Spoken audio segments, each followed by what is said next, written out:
Good morning, everybody. It's Valerie Ling here. I've got about 5 minutes before I battle some traffic. I thought I would come to you live to bring the sort of what you call it, what goes on behind the scenes type of thing, and give you some insight into what happens. How do I do my work? How do I work, and how do I have my day off? I'm having an unplanned, well, not my routine day off today, and I thought it might be something that you might be curious about, whoever you are out there. How do I do my work day? Essentially, I am a mum, and also have a husband, and I have two businesses essentially. One business is a private practice that is run by some very able, amazing group of clinicians, and it's an intact stationary type thing in Gordon. And my other business is, well, pretty much what I do in this car, in this office, is some of the work, my work in revitalization and burnout prevention, which can be anywhere, right? So managing the two businesses means that there are going to be some things where I'm in the office doing some very planned routine things. For example, I've got to touch base with our admin team. I do supervision. I also see a small caseload of clients. And then a lot of my work is actually with a more remote focus, or even a remote team. I have an assistant, an executive assistant, very able person, Kathy, who's in Brisbane, and we do online stuff, training seminars, and things like that. So pretty much what I want to say is that when I'm first working to help someone recover from burnout, it's quite a formulaic approach. Or even if I'm working with someone in a coaching framework or a coaching space where some things are a bit out of shape.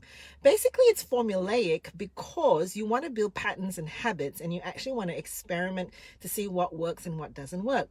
So let me tell you what I do that works for me, that isn't necessarily formulaic because, well, I'm not burnt out. I have started a way of working that actually I'm up on days when I have to, it's like playing volleyball setup. It's a setup space for me because I want to be able to launch my practice and my team to work and to have some clear connection points and direction points from me and to hear from me before I go remote. I have a setup time in the morning, which is often 6 o'clock. And what happens then is, I will say, I don't have my breakfast. Sorry, Jess, if you're watching.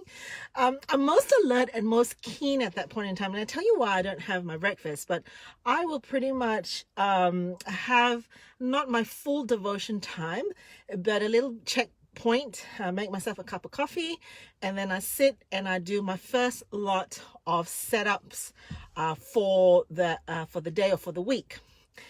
Now, 7 o'clock is when I will then stop, because that's when the whole family wakes up. And that for me is an important connection point. It's part of how we do family and my philosophy on family as a team.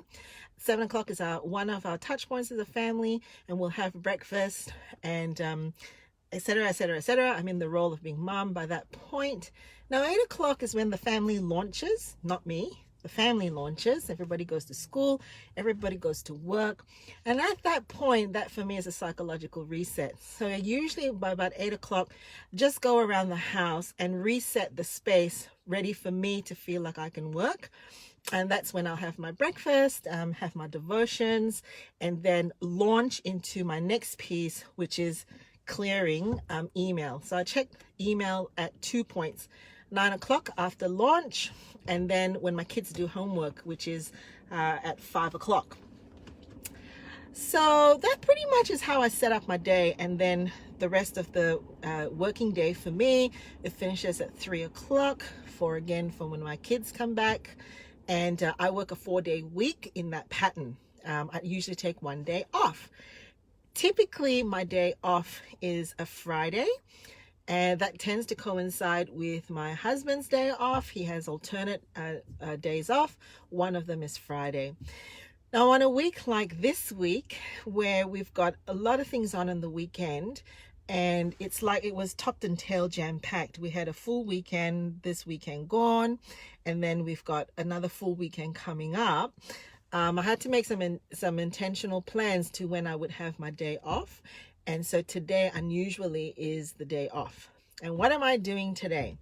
Well, it can vary, but the common morning, Kim. I'm just talking about how I do work and days off. My common denominator for my days off is being in a space of yes.